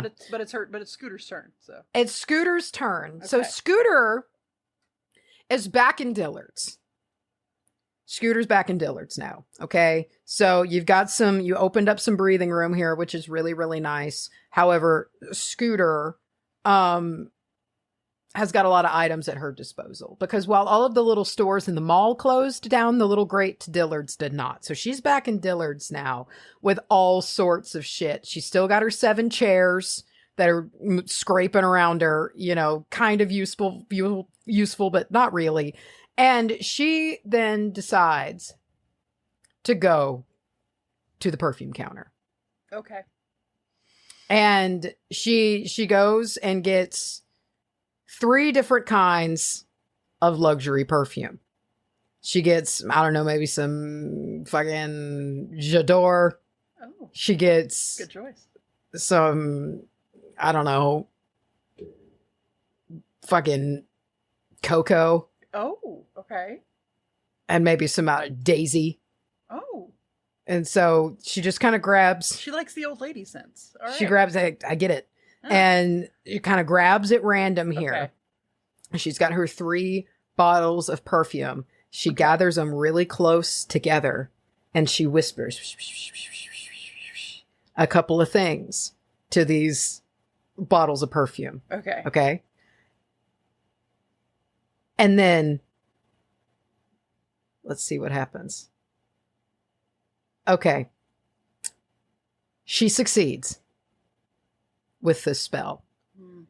And very immediately, you start feeling your throat beginning to itch. And it's just... Give me super allergies. You're having a hard time. You're kind of coughing. It's like there's just... It's like you're standing around somebody that's got way too much perfume on. You can't get a good breath down. It's very disorienting. You're getting slapped silly by magazines. Okay. You're doing the Running Man. Okay. You're pretty tired from that. I have frond arm. You still have an arm that's a palm frond. And Rustin's a dick. So you're just, it's not the worst spell in the world. Her power perhaps is maybe waning. Like yours probably is because you're getting tired. But this is a goddamn inconvenience. I have a plan. Is she still standing in the perfume aisle? She still is because this was a stationary spell. Okay. She's still in Dillard's. All right. I'm going to reach down onto the floor where she was pushed back by the air conditioner and she left like a snail trail of body because she's slippery. Yeah. I'm going to scoop up a little bit of that body oil. Okay. To tie it to her. It knows who its target is. Okay. I'm going to take some of Rustin the Bird's bird shit and mix it up in this body oil. Okay. Making it offensive in nature. And then I take the lighter, the titty lighter from Rustin, who kept it earlier. Okay. He's got to light his little bird cigarettes. He's got to, I snatch that away from him, and I light this. The fire itself is my third thing, okay? And what I want to do is I want to create a fireball spell that I fucking shoot at her trail on the floor of body oils, lighting it up in the process, traveling to her, exploding the perfume aisle, and her in it. Okay. Offensive fireball. Boom. No, just don't look at me like that. I don't like that look. No. Okay, so here's the deal. Okay. I'm going to call this, because it was so close, a half failure. Okay, I'll take that. It's not a full failure, because it's kind of right on the nugs. Okay. So this does scorch a trail. And it goes kind of like a fuse towards her. Okay? And so, boom, boom, boom. It's burning. It's burning. She's able to put it out. She's burned and uncomfortable. But you burned all the slippery oil off her feet. So she can now move. I mean, she's hurting. But she's not slippery. But she's hurting. And that's a win. She is hurting. You got some XP points. Okay. Off of Scooter the Witch. Okay. I will say. All right. Yeah. I'm happy with that move. And it looked cool. It did. It was quite cinematic. It even got Rustin's attention. Like, he gave you like an oh shit. Yeah. Like he's pretty into it. Hell yeah. Yeah. So I'm going to go ahead and say, having been burned minorly, it hurts, that Scooter's going to need one more turn to kind of, oh shit, kind of get her business together before she can go and gather items. So you've got another shot. What are we going to do to get Scooter out of this mall? Or kill her? All right. Okay. I want to start I'm going to tell you, and you can tell me how long this takes and how this works. But my idea is I want to start booking it towards her. We're gonna get real up close. But on the way, I want to see if there's a brookstone and see if I can find a fan. It's one of my items. Okay. You succeed. There is a brookstone. Okay. I want to get a fan and a parachute. What? They have all kinds of shit at the brookstone. I don't think you can get a parachute at the mall. Okay, wait, hold on.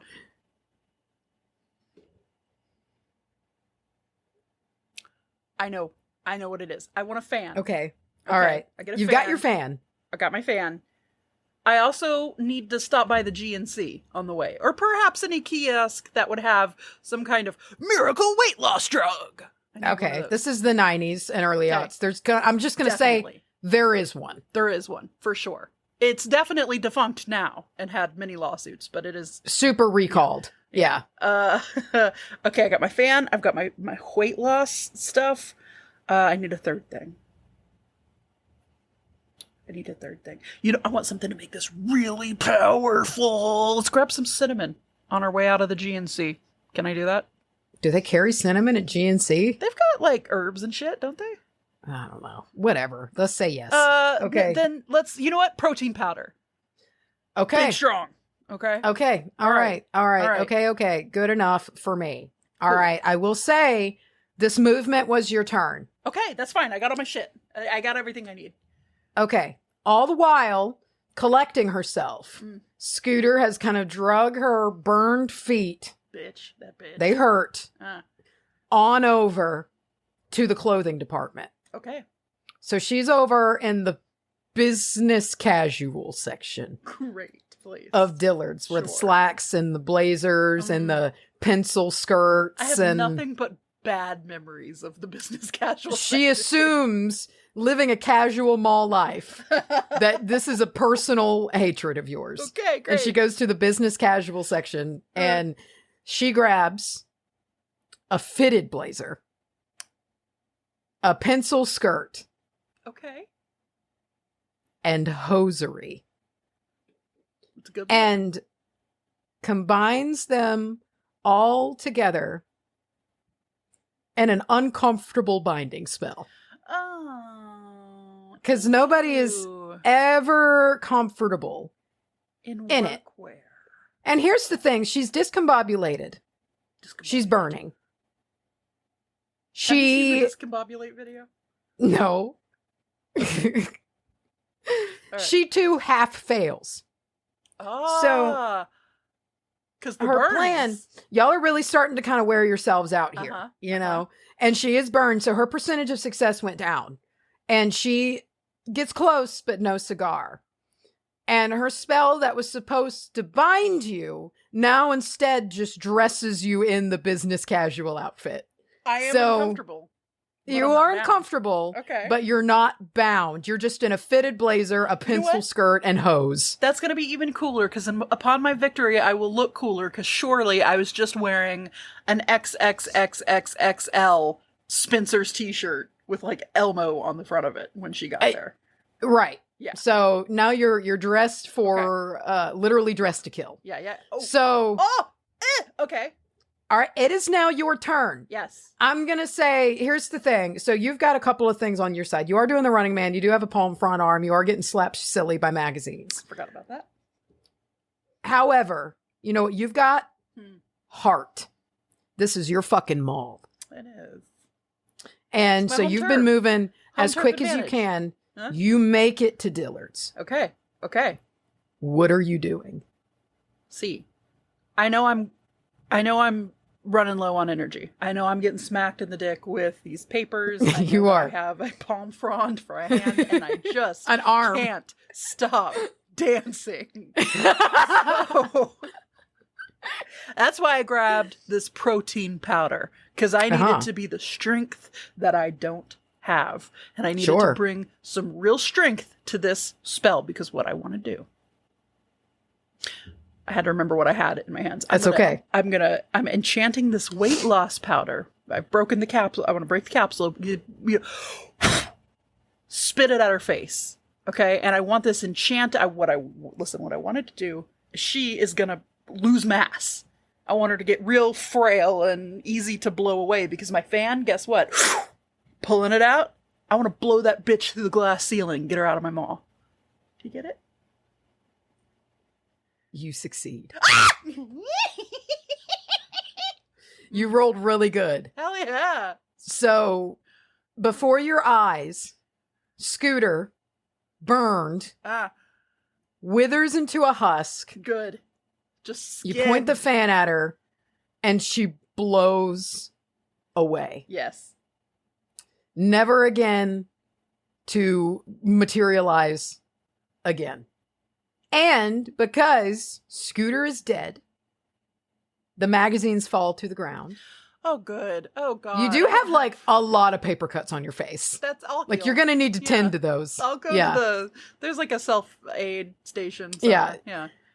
Your arm slowly begins to transform back into an arm. Gross. From a plastic palm frond. I mean, good, but it probably looks gross. And covered in sweat, you finally get to stop doing the running man.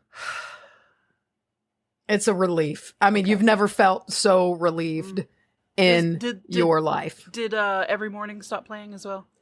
I'm going to say no, because that was the mall's decision. Okay. So now this is now something that's between you and the mall. Okay. And it may or may not be a problem depending on how y'all work this out. Because if the mall really likes Every Morning, you might be stuck with it for a few more days. I was going to ask for one more move to put Every Morning back on loop.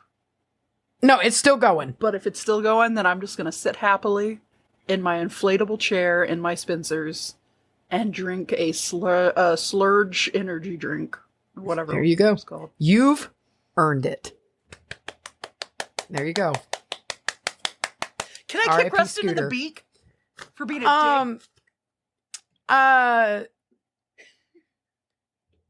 Not to kill him. Absolutely not. Oh, okay. A whopping 3%. No, you don't. I think he's too dexterous. And I also think deep down, you're already in such deep shit with him and deal with his attitude all the time that this would just, I mean, do you want to deal with this? Do you want to deal with wanna that passive aggression? I want to take a little swipe at him with my foot. It's okay. I refuse because he was actually quite useful because I'm going to tell you, these hints, tell me all the secrets. Were built-in wins if you succeeded. I'll tell you. So if you made it to Sir Eliot's, okay, there was a 10% chance, not high, but there was a 10% chance that you pretended to be a store clerk, sold her some tobacco, she forgot why she came in the first place and left a satisfied customer. So that was an option if you got there. I should have gone to myself. So that was kind of why I was like, you need to go, you want to go look, So there was a chance. So if that didn't work, there was the option for her to notice you, to know obviously that you're trying to trick her.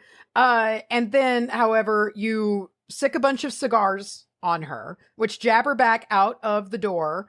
And so that left the option of that just kind of wounding her a little bit, or she grabs a cigar out of the air and it made her nice and clear thinking because she needed a smoke. She needed yeah.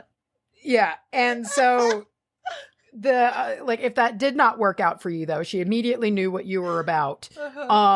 You only had a 40% chance of escaping without her using spell 1 on you. So it would have expedited things. So unless you were turning into a shoe, which had all of your movements slowed down and changed everything, but you weren't turning into a shoe. So glad I wasn't turning into a shoe. That is if you went to Sir Eliot's. However, the other option, so the mall one was pretty much, you played out the necklace one about as perfectly as you could.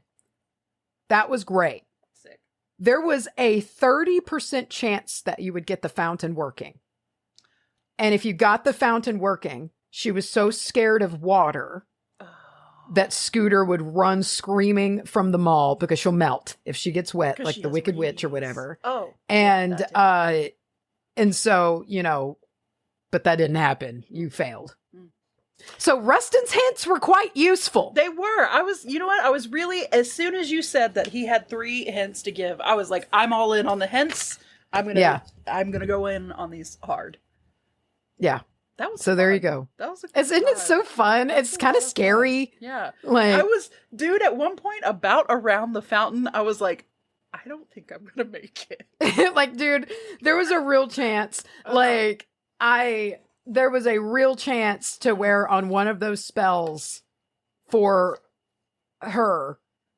So the plant one was where you dodged a bullet because there was an option. If she rolled just right, you turned into a mall plant forever. And you had to just live as a mall plant in her mall now. Rustin would have loved that. But he would just shit all over you. All the time. But you survived. Pissed off pigeon merch? Dude, I'm so into it. Like, smoking a tiny cigarette. This was interesting. Like, I really expected someone to die quicker or someone to win quicker. There were so many instances. There was also a chance if you went to Sir Eliot's, though, there was a 30% chance that you ran out of time and you had to tuck into the Thomas Kincaid store, which was fucking useful, and you would have a really hard time using anything from there. So, but you didn't. So it's okay. I also think I lucked out real good with getting the Spencer's gifts. You did, and with all of the spells she got you with, you got the middle tier damage. What other stores could I have made my base? Did you? Okay, I'll tell you. Okay. I had it all, and then I had the spells broken down as to, and you almost got one of them, dude. You guessed one of them almost really, really closely. So the store options. Let me get my pages. Okay, so Spencer's Gifts, obviously. Foot Locker, in which case the winged shoes became something more relevant. Oh. Hot Topic, but back when it was cool. Oh. Or the food court.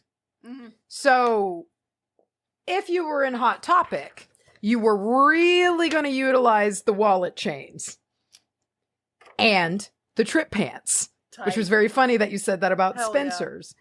So in the food court, It was very similar to what she succeeded, but she got there first, was animating the chairs, but they were going to make it, since that was your home base, the chairs would keep her pushed out. So they were going to keep her like pushed out of there. That's kind of what I was trying to do with them circling me at all times, but I guess instead it just looked weird.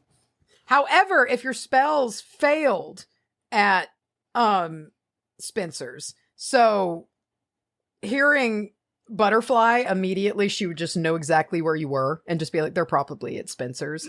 But like it just turns out that like not only did she know you were at Spencer's, but she did because of your magical signature, but she really wanted to go in there because she wanted a lava lamp. Yeah. So that like she wanted that store more aggressively. So that was a potential option. They all had potential pitfalls. So if you fucked up in Foot Locker and you couldn't tame the shoes, all that you do is accidentally call all of the shoes back to the store that have kind of bumbled their way out, and they fill the store up and you can't hardly see shit. So you're just trapped with all these fucking shoes that are just driving you absolutely insane. So I can't wait to make another. I can't wait to do more of these. So there you go. Yeah. Oh, you sound super weird. What? You sound weird. You sound like this, but it's echoey too. Uh-oh. Hopefully it's just in the recording and not on the actual track. It's echoing. Well, let's wrap up here. And Let's wrap it up, everybody. All right. Goodbye. See you next time.